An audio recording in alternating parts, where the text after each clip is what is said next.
크리스마스. 옆에 분과 함께 메리 크리스마스 인사하죠.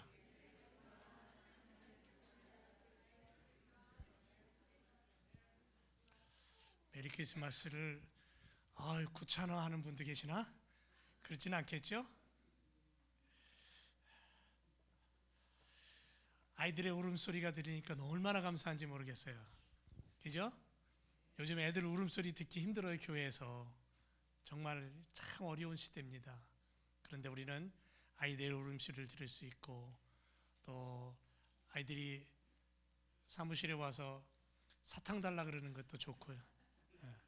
우주가 그랬나? 좀 전에 사무실 보드판에다가 그냥 낙서를 이렇게 만드는데 그림을 그리는데 뭘 그려놓는 줄 아세요?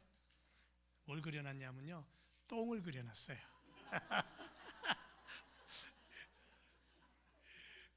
제가 아직 지우진 않았는데, 예.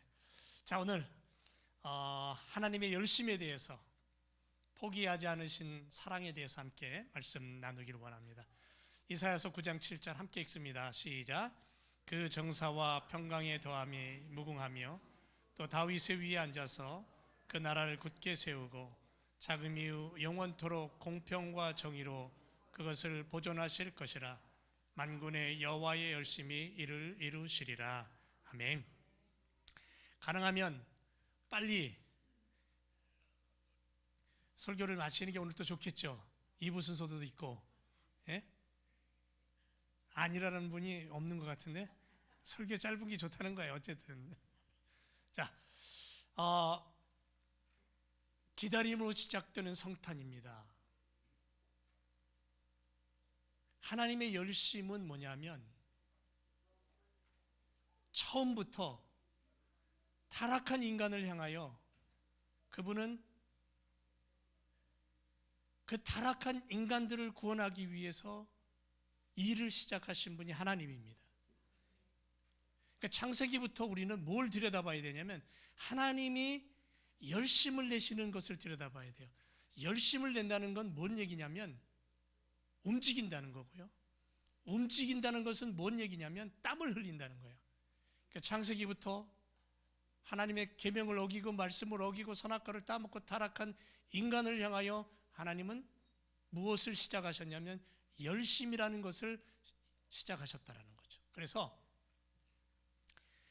기다려본 사람만이 기다림을 알아요. 아이들이 크리스마스를 기다립니다. 청소년은 꿈이 이루어질 날을 기다립니다. 어른들은 회복과 평안을 기다리죠. 성경에 기다리는 사람들이 많이 나옵니다. 누가 나옵니까? 보이세요? 이사야는 오래전에 메시아를 예언했던 사람이에요. 그리고 그 메시아를 기다렸어요. 누구요? 미가, 스가랴. 성경에 수많은 사람들이 예수님을 기다리며 메시지를 전했어요. 메시아가 오실 것이다.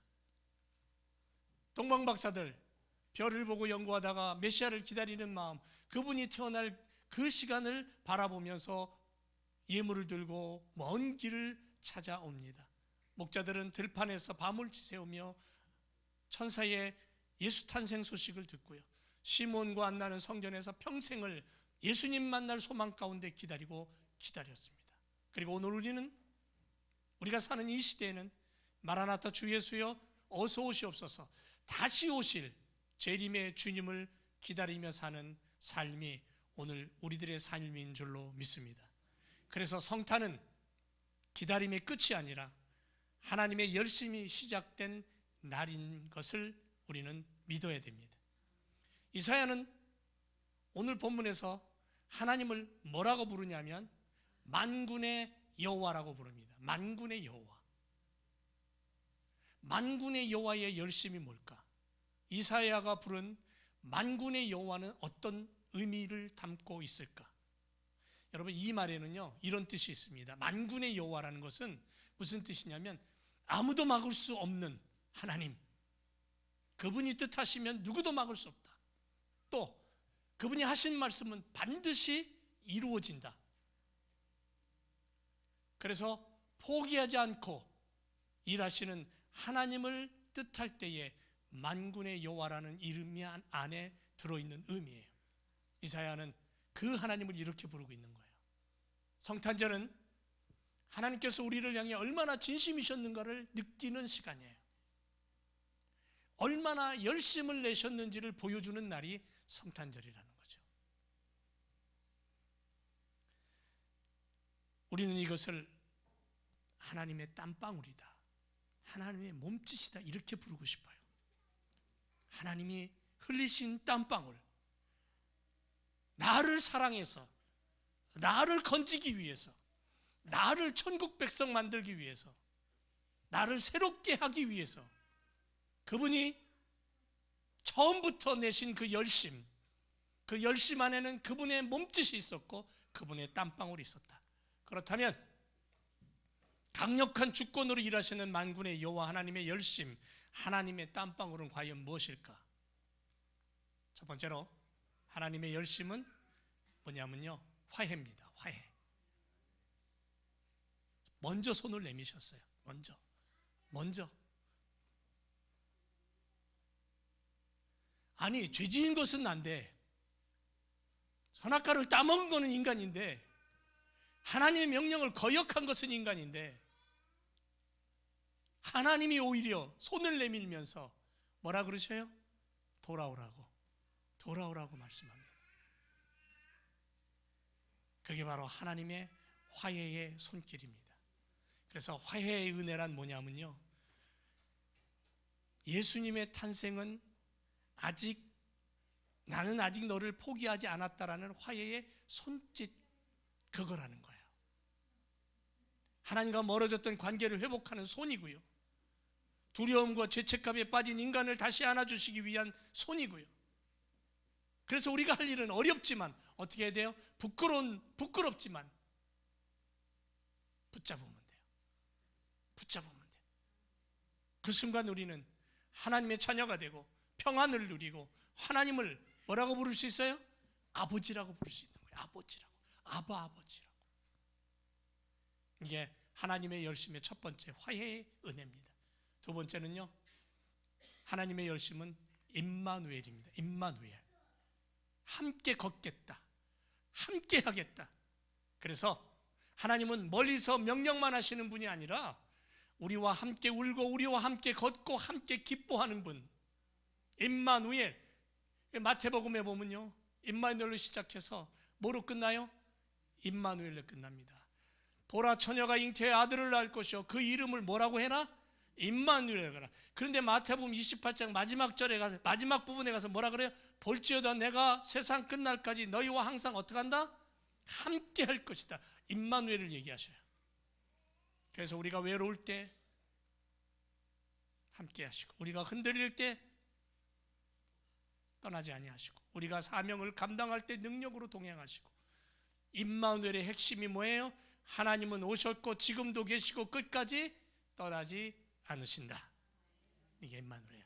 세 번째, 넘어갑시다. 시간이 없으니까. 세 번째, 하나님의 열심은 뭐냐면요, 구원입니다. 구원의 핵심이에요. 구원. 어떤 구원입니까?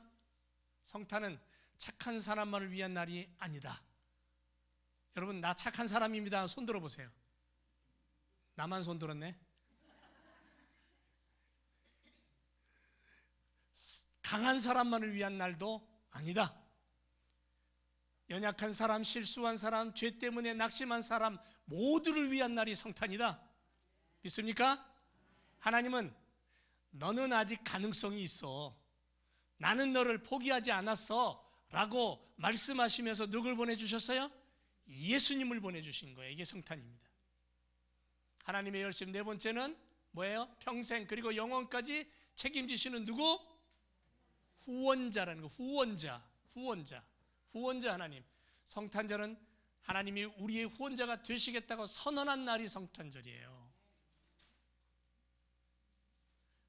우리가 약할 때 도우시고, 길을 잃었을 때 인도하시고, 시험 받을 때 붙들어 주시고, 마지막에 가서는 천국까지 인도하시는 하나님. 여러분, 하나님은 잠시 돕고 빠져나가시는 분이 아니에요. 잠시 나와 함께 있다가 당신 바쁘다고 가버리는 분이 아니에요. 끝까지 책임지시는 나의 후원자, 나를 밀어주시는 분. 그래서 시편 기자는 이렇게 고백해요. 내 평생의 선하심과 인자하심이 나를 따르리니 내가 여호와의 집에 영원히 거하리로다. 하나님만이 우리의 최고의 동반자가 되신다는 거죠. 여기서 성탄의 고백이 우리는 이렇게 나와야 됩니다. 성탄은 하나님의 열심의 증거다.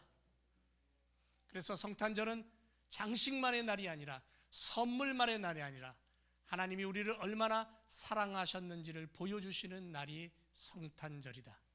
하나님의 열심, 하나님의 땀방울, 하나님의 포기하지 않으시는 사랑이 아기 예수로 이 땅에 오신 날이다. 그러므로 우리는 이렇게 결단해야 되겠죠. 뭐라고요? 이 성탄의 시간에 주님의 손을 다시 붙잡고 동행을 다시 시작하고 그 사랑 안에서 다시 소망을 품어야 될 줄로 믿습니다. 만군의 여호와의 열심이 오늘도 우리의 삶 속에서 반드시 이루어질 줄 믿습니다. 기도하겠습니다.